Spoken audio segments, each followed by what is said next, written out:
नमस्कार प्रिय विद्यार्थियों, मैं राजेंद्र सिंह शिक्षा with Rajendra Singh YouTube channel से आज मैं एक ऐसे टॉपिक की चर्चा करना जा रहा हूं जो शिक्षा दर्शन से जुड़ा हुआ है। इस पेपर को शिक्षा के दार्शनिक आधार या शिक्षा दर्शन या शिक्षा के वैचारिक आधार या आप शैक्षिक विचार एवं व्यवहार के नाम से भी जानते हैं। इसमें हम एक भारतीय दर्शन की चर्चा करने जा रहे हैं जिसको हम वेदांत दर्शन के नाम से जानते हैं। वेदांत दर्शन की अगर हम बात करें तो वेदांत है क्या, वेदांत दर्शन है क्या, इसकी हम सबसे पहले चर्चा कर लेते हैं कि वेदांत दर्शन सही मायने में क्या है। तो हमारे जो वैदिक साहित्य थे, वेद, ब्राह्मण, अरण्य और उपनिषद, इनके गूढ़ एवं विस्तृत दार्शनिक चिंतन का अंतिम सार जो है उसी को वेदांत कहा गया। वेदांत, वेदों का अंतिम सार जो है वो वेद हैं, ब्राह्मण हैं, अरण्यक है या उपनिषद हैं। इनके गूढ़ एवं विस्तृत दार्शनिक चिंतन का अंतिम सार वेदांत कहलाया। ठीक, वेदांत के बारे में अगर हम बात करते हैं तो वेदांत महर्षि बादरायण व्यास को वेदांत का प्रतिपादक, वेदांत दर्शन का प्रतिपादक कहा जाता है। महर्षि बादरायण व्यास जो चौथी शताब्दी में थे, चौथी शताब्दी पहले व्यक्ति थे। महर्षि बादरायण व्यास जो चौथी शताब्दी के आसपास पहले व्यक्ति थे जिन्होंने समस्त ग्रंथों के सार तत्व को, महर्षि बादरायण व्यास ने समस्त ग्रंथों के सार तत्व को सूत्र रूप में प्रस्तुत किया। समस्त ग्रंथों के सार तत्व को सूत्र रूप में प्रस्तुत किया और उनके द्वारा जो एक रचित ग्रंथ है, महर्षि बादरायण व्यास द्वारा जो रचित ग्रंथ है उसका नाम था ब्रह्मसूत्र। ब्रह्मसूत्र उनका द्वारा रचित ग्रंथ था और यही ब्रह्मसूत्र जो ग्रंथ है महर्षि बादरायण व्यास द्वारा रचित, यही ग्रंथ जो था वेदांत दर्शन का आदि ग्रंथ है।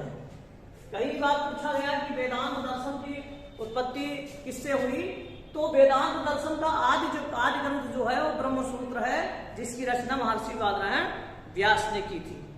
ठीक, अनेक विद्वानों ने महर्षि बादरायण व्यास के कई सौ वर्ष बाद भी अनेक विद्वानों ने ब्रह्मसूत्र पर अनेक भाष्य लिखे, अनेक चीजें प्रस्तुत की और जिससे वेदांत की अनेक शाखाएं डेवलप हुई। वेदांत की अनेक शाखाएं हमारे सामने प्रस्तुत हुई, हमारे सामने आई।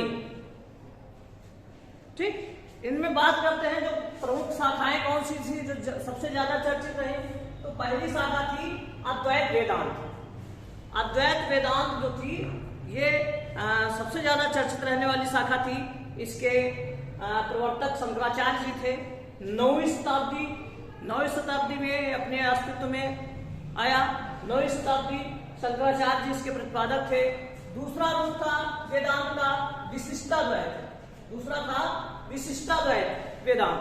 विशिष्टाद्वैत वेदांत जो 12वीं शताब्दी में अपने उसमें आया अस्तित्व में और रामानुजाचार्य जी इसके प्रतिपादक थे विशिष्टाद्वैत के। फिर तीसरा रूप था जो वेदांत का द्वैत वेदांत। द्वैत वेदांत जो था वो मध्वाचार्य, द्वैत वेदांत 13वीं शताब्दी मध्वाचार्य द्वारा प्रतिपादित था। इसके प्रवर्तक मध्वाचार्य जी थे। इसके बाद फिर अगला भी द्वैत वेदांत था जो 13वीं शताब्दी में ही आया, जिसके प्रवर्तक निम्बार्क माने गए। इसके बाद बात की जाती है तो शैव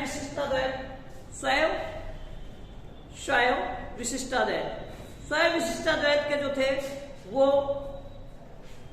श्रीकंठ थे प्रवर्तक। फिर जो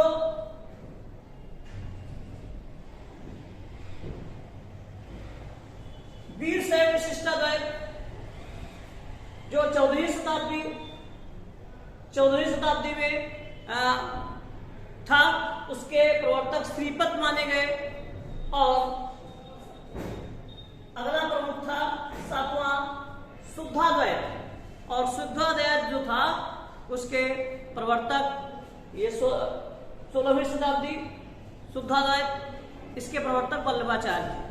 ठीक, तो इस तरह से ये कुछ प्रमुख स्वरूप थे वेदांत दर्शन के, जो ब्रह्म सूत्र पर लिखे गए भाष्य या अनेक ग्रंथों द्वारा अलग अलग तरीके से अलग अलग उपशाखाएं और शाखाओं में वेदांत विभाजित हुआ।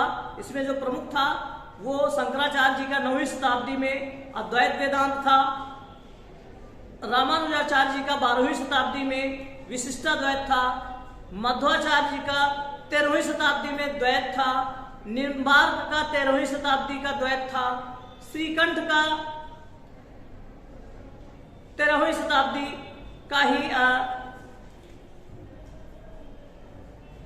सविशिष्टाद्वैत था, और श्रीपति का 14वीं शताब्दी में वीर शैव विशिष्टाद्वैत था, और वल्लभाचार्य जी का 16वीं शताब्दी में शुद्धाद्वैत मुख्य थे। ये मुख्य स्वरूप थे जो आप कह सकते हो कि वेदांत दर्शन के मुख्य स्वरूप थे। वेदांत दर्शन के मुख्य स्वरूप ये थे। ठीक, तो एक बार हम पुनः चर्चा कर लेते हैं कि हमारा टॉपिक क्या था, वेदांत दर्शन एवं शिक्षा। बादरायण व्यास जी जो 4वीं शताब्दी में वो पहले व्यक्ति थे जिन्होंने समस्त ग्रंथों के वेद, अरण्यक, ब्राह्मण और उपनिषद समस्त ग्रंथों के सार तत्व को सूत्र रूप में प्रस्तुत किया, और उनके द्वारा लिखित ग्रंथ का नाम था ब्रह्मसूत्र। ब्रह्मसूत्र को ही वेदांत दर्शन का आदि ग्रंथ माना गया। इसी से वेदांत दर्शन की उत्पत्ति मानी जाती है। ये यहाँ के जो दर्शन थे, ये दर्शन के जो स्वरूप थे, इतने स्वरूप मुख्य रूप से हुए। इसमें सबसे चर्चित जो था वो सबसे ज्यादा जो चर्चा की जाती है, बहुत लोग ऐसे कह देते हैं कि वेदांत दर्शन पूछो वेदांत दर्शन के प्रवर्तक कौन है, तो बता देंगे शंकराचार्य जी। शंकराचार्य जी का जो अद्वैत वेदांत था, शंकराचार्य जी का जो अद्वैत वेदांत था वो सबसे ज्यादा प्रचलित हुआ। शंकराचार्य जी का अद्वैत वेदांत भारतीय चिंतन धारा का चरमोत्कर्ष है। भारतीय चिंतन धारा का चरमोत्कर्ष है। आज भारत में जितने भी दर्शन और धर्म मानव जीवन में उतरे हुए हैं, उन पर वेदांत दर्शन का कहीं ना कहीं प्रभाव अवश्य पड़ा है। इस तरह से हम कह सकते हैं कि ये इसके स्वरूप के रूप में प्रमुख रूप से प्रचलित हो जाते हैं।